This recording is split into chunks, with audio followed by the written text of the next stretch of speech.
옥두리입니다. 자작이라 하셔도 좋고 멍청하다고 욕을 하셔도 좋습니다.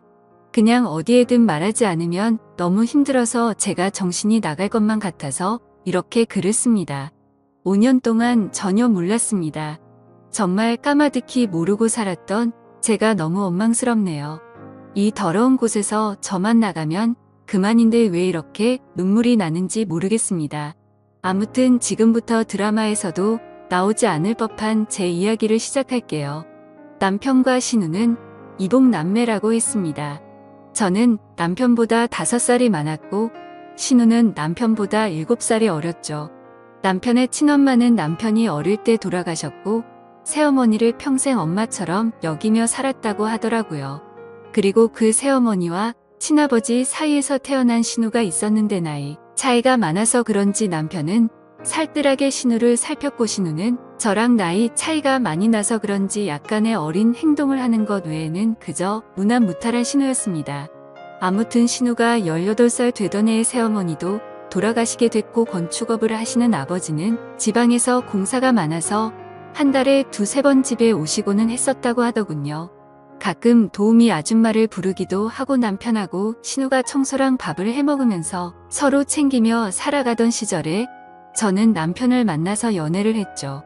그때 신우의 나이는 20살이었고 남편의 나이는 27 그리고 저는 32의 나이였습니다. 32살인 저는 27의 남자친구가 나와 결혼해주지 않을까 봐서 전전긍긍했고 어린 신우가 시집을 갈 때까지 같이 살면서 보살펴 주기로 하는 조건을 걸고 제 나이 34세 결혼을 했네요. 신우는 크게 모나지 않고 성격이 무탈한 편이었고 자기 일은 자기가 스스로 하는 편이라 크게 부딪힐 일이 없었습니다. 집은 아버님 명의로 된 45평짜리 아파트였고 여전히 아버님은 한 달에 2~3번만 오셔서는 하루 정도 같이 놀고 먹고 자고는 일 때문에 지방으로 가시곤 하셨죠. 29의 남편은 제 남편이라서가 아니라 누가 보더라도 훈훈한 외모에 능력도 매너도 좋은 남자였습니다. 하지만 그에 비해 저는 그냥 평범한 사람이었고 그나마 내세울 수 있는 건 제 나이에서 3살 정도 어려 보이는 그냥 조금 동안의 평범한 외모입니다. 그래서 그런지 잘난 남편이 불안해서 남편과 연애를 하던 시절부터 항상 외모에 신경을 쓰고 살았고 집안일도 사회생활도 모든 면에서 부족함 없이 완벽한 아내가 되기 위해 무던히도 노력해왔죠. 다행스럽게도 남편은 출장 후에 특별히 술을 먹거나 늦는 일이 없더라고요. 집안일도 같이 해주고 신우이가 시집살이 시키지는 않느냐며 너스레도 떨어주던 자상한 남편이었습니다. 사실 연애할 때 뜻하지 않게 임신이 되어 아이를 낳고자 했지만 그때 결혼할 수 있는 상황이 아니었기에 남편은 평생 동안 꼭 책임져 준다고 약속을 하고 아이를 지웠어요. 물론 그때는 너무 큰 상처였지만 결국에는 약속대로 결혼도 하고 저를 책임져 주었으니 더 이상은 상처가 아니라고 생각했습니다. 그런데 불행하게도 결혼 이후 아이를 갖기 위해 무던히 노력했는데 뜻처럼 아이가 생기지 않더라고요. 정말 의도치 않았을 때는 한 번에 임신이 되더니 아무리 노력해도 임신이 되질 않더군요. 그리고 아이를 한 번 가져봤었기에 당연히 신체적인 문제는 없다고 생각을 했고 불임 검사는 하지 않았습니다. 정말 아이 하나만 내 곁으로 와주면 더 이상 바랄 게 없는 그런 완벽한 결혼 생활이었죠.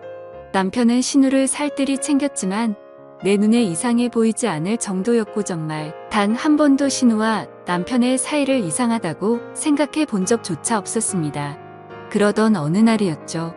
남편은 밖에서 술자리를 잘하지 않았고 집에 와서 저랑 마시거나 신우랑 셋이 마시거나 했는데 그날도 셋이서 밤 늦게까지 소주에 와인까지 즐겁게 한바탕 거하게 마시고 잠이 든 날이었습니다.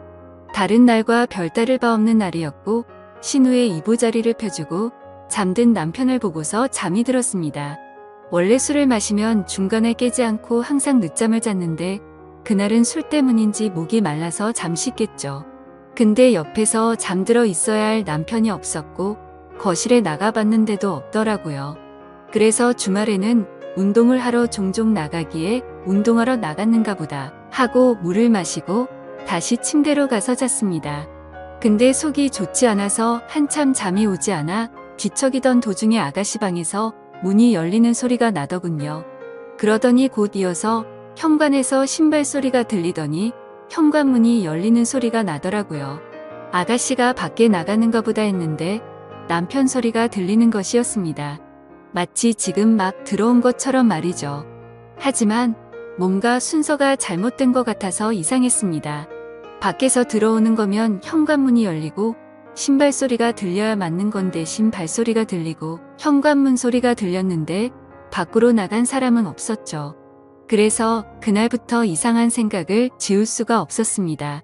남편은 방으로 들어오더니 밖에 운동을 하러 나갔다 왔다고 말을 했고 저는 제 스스로 잘못 들은 건데 왜 이렇게 예민하나 싶어서 별 생각을 다 했네요. 아무튼 그날 이후로도 별다른 생각 없이 평범하게 지내고 있었고 남편이 출장을 간다던 날 아가씨도 때마침 친구들과 여행을 간다고 하더라고요. 그래서 저도 오랜만에 혼자 있는 시간을 만끽하며 휴식을 즐기고 있었습니다. 그런데 그때 때마침 친구에게서 전화가 왔죠. 이태원에서 저와 제 남편을 봤다면서 저를 따라오다가 사람들이 붐벼서 놓쳤다며 지금 어디로 갔냐고 하더군요. 그래서 나는 집에 있고 남편은 출장을 갔다고 말을 해줬습니다. 하지만 나중에 알고 보니 그때 그 당시 남편은 이태원에 있었던 게 맞았고 친구는 남편 옆에 있는 여자를 당연히 저라고 생각을 했었던 거죠. 왜냐하면 신우이도 나와 같은 갈색 머리에 긴 생머리였고 체형도 비슷했으니깐요. 며칠 뒤 남편이 출장이 끝나고 돌아오는 날이었습니다. 저는 아버지께서 입원했다는 소식에 남편에게 전화를 걸어 병원에 가 있어야겠다고 말을 했고 남편은 집에 들렀다가 곧바로 병원으로 온다고 해서 저는 서둘러서 병원으로 갔습니다. 걱정과 달리 다행히도 아버지는 아주 가벼운 부상을 당한 거였고 어머니가 유난을 떠신 거라서 대충 수습을 하고 집으로 돌아갔죠. 남편은 아직까지 집으로 돌아오지 않은 상태였었고 드레스룸에서 옷을 내려놓고 있는데 남편이 들어오는 소리가 들리더라고요. 저는 순간적으로 반가운 마음에 깜짝 놀래켜주고 싶었죠. 그래서 드레스룸 불을 끄고 남편이 거실로 오길 기다렸는데 소리를 들어보니 남편 혼자가 아니더라고요. 순간적으로 저는 옷장으로 몸을 숨기게 되었고 남편은 집안 곳곳 방을 하나하나 열어보며 제가 없음을 확인하는 것 같더라고요. 그러더니 소파에 앉는 소리가 들렸고 두 사람의 대화 소리가 들리는데 정말이지 저는 악몽을 꾸는 것 같았습니다. 이태원의 그 맛집은 과대평가가 됐다면서 이번에 갔던 여행은 너무 즐겁긴 했는데 혹시나 언니가 의심하진 않을까? 이런 소리가 들리더라고요. 그러자 남편은 그 여자 밀어내서 모른다면서 무슨 일 생기면 자신이 다 책임질 테니 걱정 말라고 하더군요. 너무 억울하고 화가 나서 눈물이 났고 도저히 참을 수 없는 분노에 이성의 끈을 놓아버린 저는 문을 열고 거실로 나갔습니다. 그러자 남편과 신우는 깜짝 놀라서 저를 쳐다보는데 정말 짐승이 따로 없는 것 같았습니다. 저는 남편의 멱살을 잡고 어떻게 된 거냐고 소리를 질러댔고 저를 뿌리치더니 그 둘은 아무 말 없이 집을 나가더군요. 그날 이후로 이틀 동안 그 둘은 돌아오지 않았고 제 연락도 받지를 않았습니다. 그래서 저는 이틀 동안 연차를 쓰고 집에만 있다가 3일째 되는 날 출근을 했죠. 그리고 퇴근하고 집에 돌아와 보니 제가 출근한 건 어찌 알았는지 집에 다녀간 흔적들이 보였습니다. 그렇게 남편을 기다린 지 5일 만에 남편이 집으로 들어와서 얘기를 하자며 들어오더라고요. 저는 그 기간 동안 마음을 좀 추스린 상태였고 차분히 대화를 하자고 하니 남편은 입을 열었습니다. 신우는 아무 잘못이 없고 지금 벌어진 모든 일은 다 자기 잘못이라고 하네요. 신우는 사실 새어머니가 데리고 들어온 갓난아이였고 자신 아버지의 피가 섞이지 않았답니다. 새어머니를 받아들이지 못하는 할머니 때문에 애를 낳아왔다고 아버지가 거짓말을 한 것이었대요. 아무튼 그렇게 새어머니가 돌아가시고 나서 신우는 남편에게 많이 의지를 하게 됐고 집에서나 밖에서나 단둘이 지내는 일이 많아지고 서로 의지하면서 서로 간의 감정이 커져가기 시작했답니다. 그때 서로의 마음을 알게 됐을 때가 신우가 대학생이었고 남편은 군대를 전역했을 때였다고 하더라고요. 하지만 아무리 피가 안 섞인 남남이라고 할지라도 잘못된 걸 알았기에 서로가 몇 번이나 연락을 끊고 새롭게 살아보려 했지만 잘 되지 않았답니다. 그냥 서로가 가족, 연인 그 이상의 감정이라 더 이상은 끊어낼 수가 없다는 사실을 깨달았다고 하더군요.